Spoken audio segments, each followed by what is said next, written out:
Jai Gurudev, everybody, welcome back. So, today, like I was saying earlier, this year, all the wonderful ceremonies and festivals seems very strange because of the COVID-19. So everybody have to restrict oneself and be inside and keep distance and so on. And even today is Easter, which normally it's so fun here. Easter Sunday, where everybody come and really be together. So it's a bit quiet, very quiet actually. Doesn't feel like Easter itself.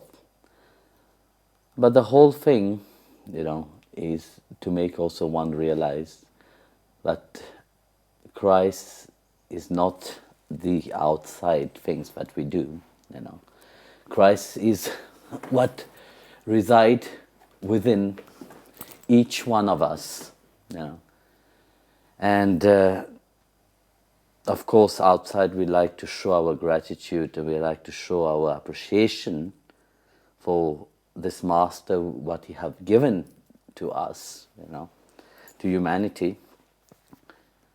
But at the same time, what truly he have given to humanity is not what we see outside, what religion portrayed about, but is what he have given inside, that connection, that relationship with God.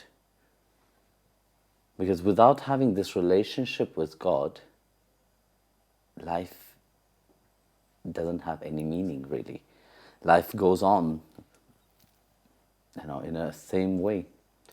This also makes one realize that, yes, it is time to find him inside. And when we talk about the resurrection, we are talking about the awakening of something which is dormant. How long would you be asleep? How long would you be dormant? How long would that consciousness play the same role in the cycle of birth and death? How long would you really just say, yes, I'm a mundane person, I'm just a normal human being which is going with life like that, and life carries on. Wake up in the morning, eating, working, come back, sleeping, and the same thing, daily routine carry on. The animal are doing the same thing, so it don't make much difference between you and the animal.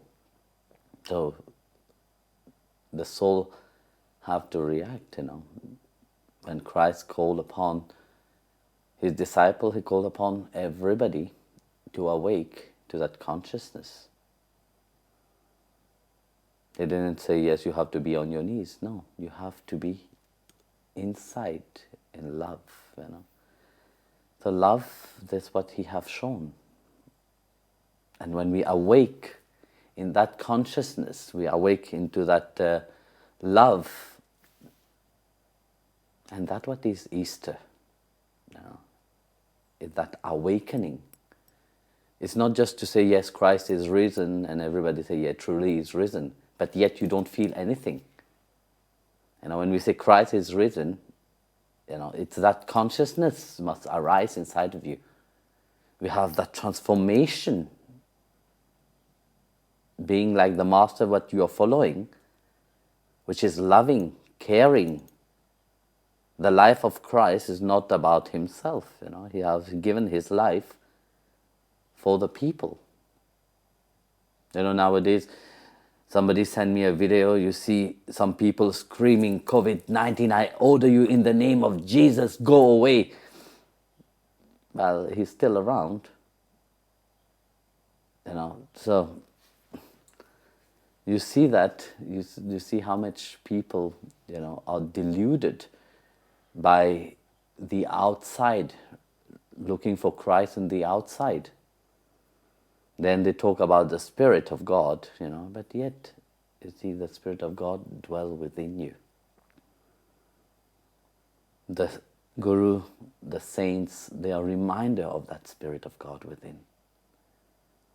Not these people who is screaming on the TV and saying, oh yeah, I order you in the name of Jesus, go away. No, they are just after your money, nothing else. Somebody sent me this video, it's really funny to see, how even in this time, there is this people which is after the money of people, but yet people are so deluded into that, they don't realize it. So I was just looking at that, it made me really laugh about it. That's why I think this time Christ have said, yeah, you will not celebrate Easter on the outside, you will celebrate Easter in the inside, realizing that I have to awake inside. You have to let me awake inside of you. So, I'll ask Jacob to ask your question. In the Gita, Krishna says that to control the mind, we must first control the senses. What is a person like who has the senses controlled, and how do we know when we have controlled our senses? You see, to control the senses is not an easy thing, because we go through life, we build up habits, our senses get attached to these habits, and of course you are under the control of it. So how to get rid of these habits is something very difficult, because when you take certain things as habit, you are attached to it. So the senses get attached to the material world, to the matter outside, thinking that yes, this is what makes me happy. And that's what you say to yourself continuously, that being deluded by these things of the outside, you think that if I have this, I will be happy. If I have that, I will be happy. But how long are you truly happy? You become dependent upon. So you start to create certain vasanas, that keep you, attract you, pull you down, And to get rid of that can be very difficult. So when you see people, are so attached to things that it's very difficult to let go. So how to control that? In life, we should learn to take certain vows, It's not about anybody running behind you, telling you, you have to take that vow, or no, you have to take that vow towards yourself. Just now Easter, people have fasted for 40 days, and within these 40 days, what do? They let go of things which they like, which they said, yes, I will sacrifice that. And again, that word sacrifice, yesterday we were talking about, again, that word sacrifice come again. You see, sacrifice means something which I like dearly, I personally let go of that. So taking certain vow, also, like very often I have heard that when people fast, they say, I will let go of, let's say you like chocolate. So I would let go of that chocolate till Easter. Then after that, Easter, you start eating again the chocolate because of the Easter egg. This year, no Easter eggs, so good. So you see, when you take certain vow, you put a certain norm towards yourself. Said, I will not do something within that space. You don't take a full, they said, I will stop forever. No, you can't, because you see, when you say you will stop forever, there's a certain pressure upon you, but you will never be able to really hold upon that. So when you take a vow to let go of certain things, start little by little. Put a test towards yourself. So start by saying, I will not do it for 10 days. So like that, your mind is programmed that 10 days you will not do a certain things which it is so strongly your mind is attached to. So what happened? Automatically, you will try to keep away from that. Even if it come, which it is normal, let's say somebody which is addicted to cigarette, that urge to smoke will awake. But because of you have taken that vow, you will do everything to keep on that 10 days. So when you have done that, let's say 10 days have happened, you feel more strong inside of you. He said, if I have done it for 10 days, I can do it for longer time. So then you extend it without any pressure. You see, you don't need to put pressure upon yourself. But in case you break it, that it is finished. No. So to control it, so you keep extending until you can truly let go of these habits or needs or wants. So like that, even if you, let's say, you broke it, don't panic. Don't blame yourself. Don't criticize yourself. Just start it again. So like that, you build a certain self-discipline towards yourself. Like that, you will be able to control your senses. You'll be able to control your mind also.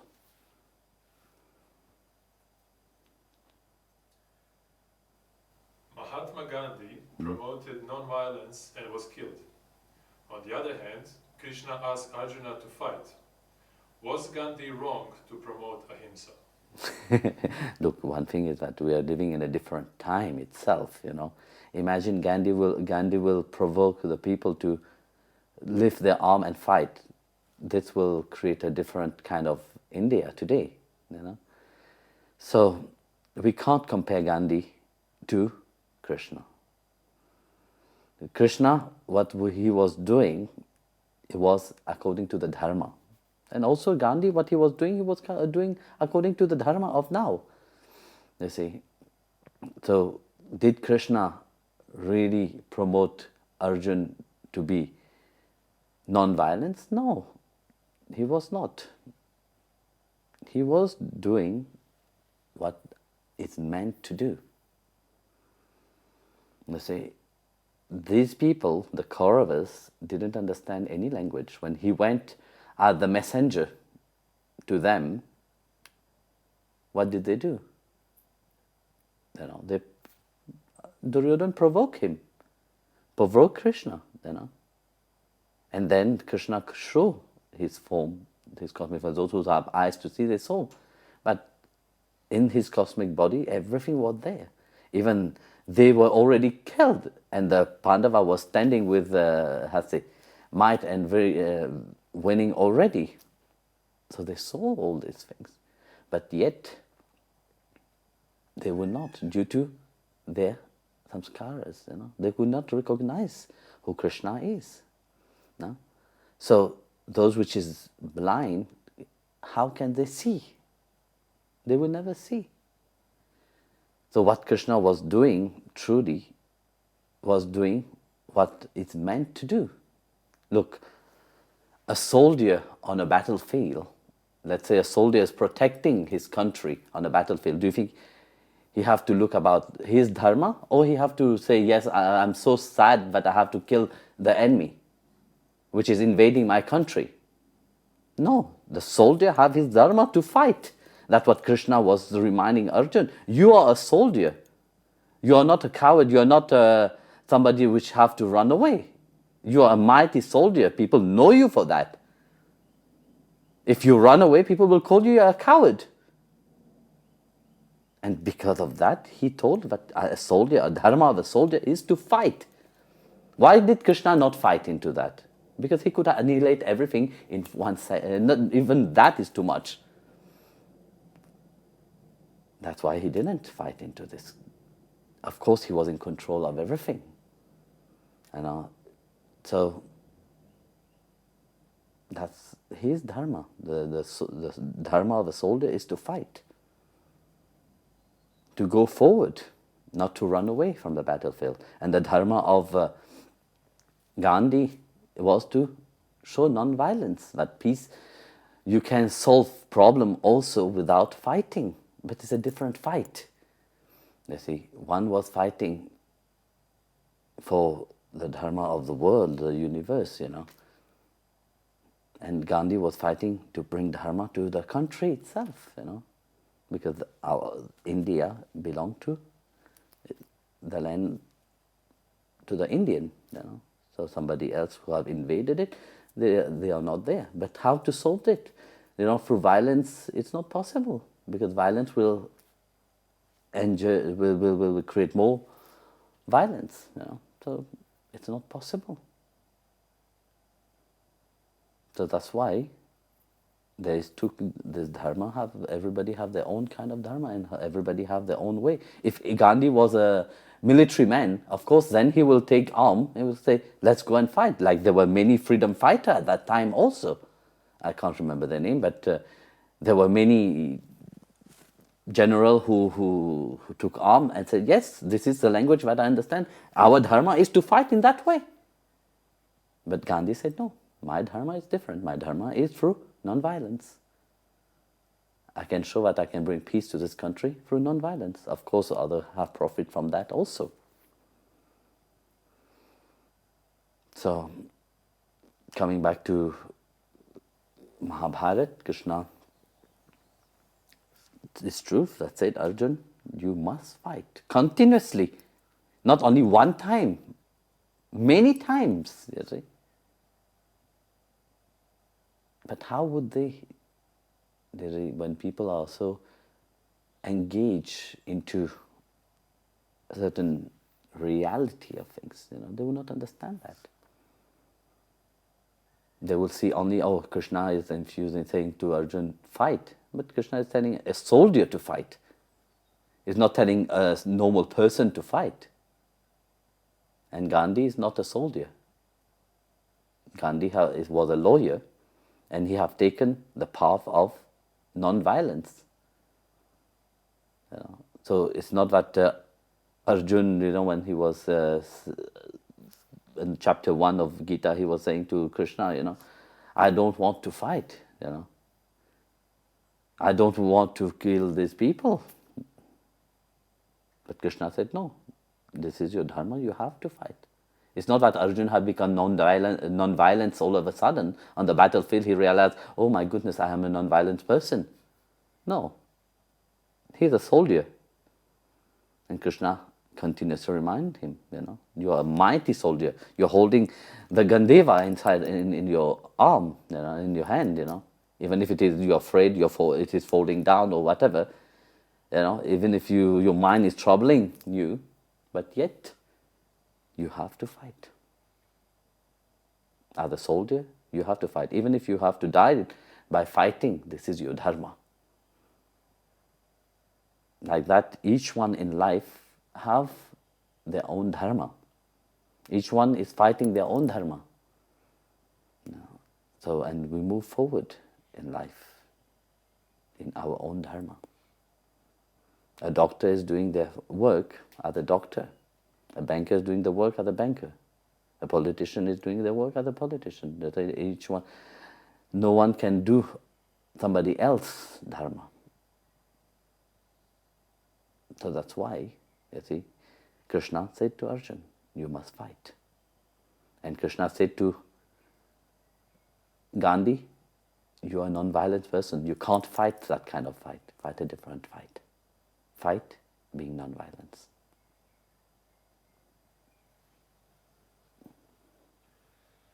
Guruji, is it possible to reach the state of equanimity and still feel happiness, love and compassion? Well, yes. Well, do you think when you reach the state of equanimity, you become miserable, depressive, and I don't know, miserable, depressive, and running away from the reality. No, you become actually the most joyful.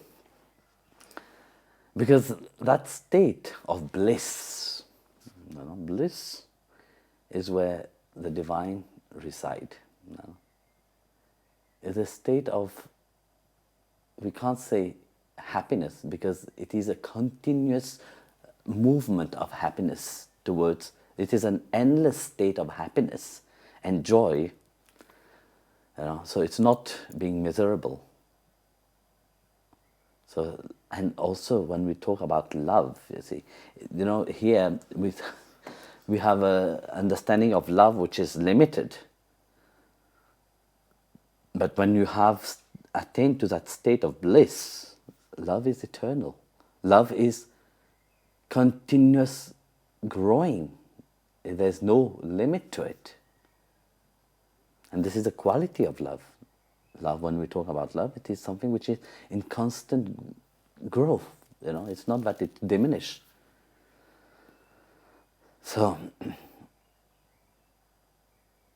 yeah, you have to be, you are extremely happy. And that state of bliss when you are, you see, it can be expressed in so many ways. It's not only expressing itself being joyful and happy. You can be joyful and at the same time crying. Tears of joy. When we say tears of joy, you are crying, but yet you are happy.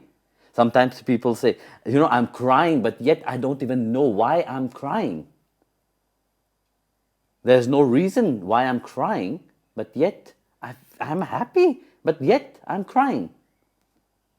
So you see, that blissful state doesn't have like one set of things, Like when you're in the mode of ignorance, you're miserable, you're unhappy, you're depressive, you want to harm everybody else. When you're in mode of passion, you are, okay, you don't care about anything, everything goes how it has to go, And when you're in mode of sattvic, you are joyful and happy, But yet, when you are in the mode of bliss, that happiness, we can't call it happiness, that's why we call it bliss, because happiness have an object of your happiness.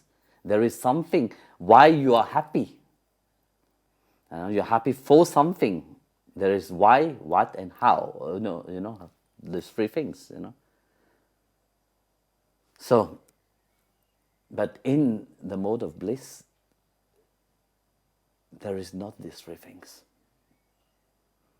There is no, I'm happy because of something. No, you are just happy. And that happiness, it is an undescriptible happiness. You can't describe it, what is happening inside of you. That's why it is blissful. It is beatitude, It is in the state of, yes, you're living truly a life which you have come here to live. So,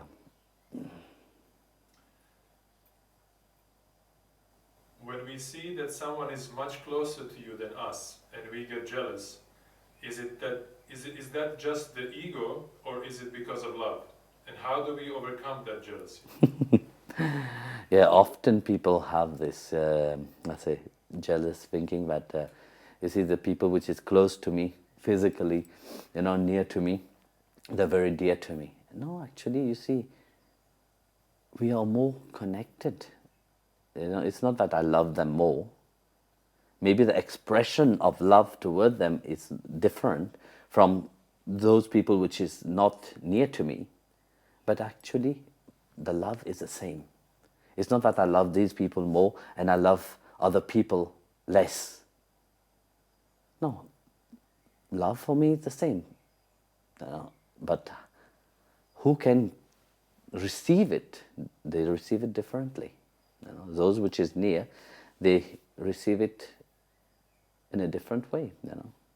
So it's not that they are more special to me or they are, more close to me. No, there's many people which is also on the outside, which is very close to me, which is not sitting here in the ashram.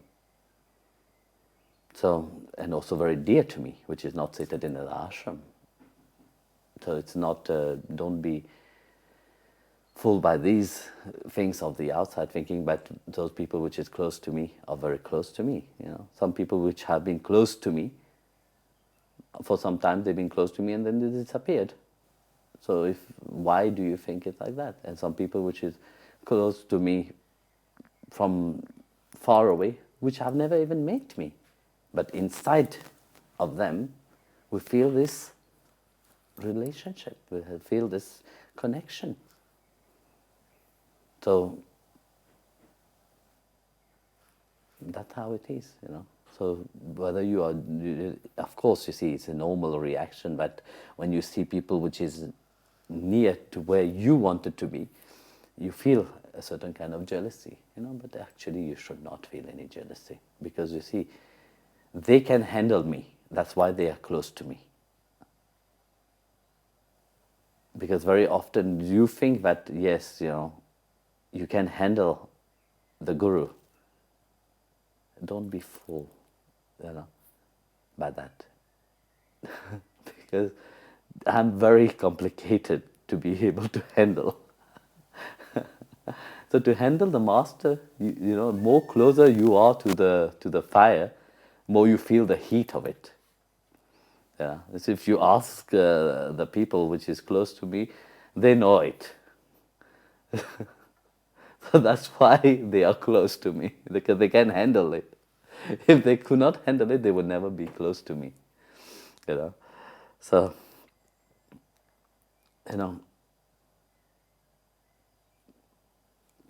that's why. So, okay. Jai Gurudev.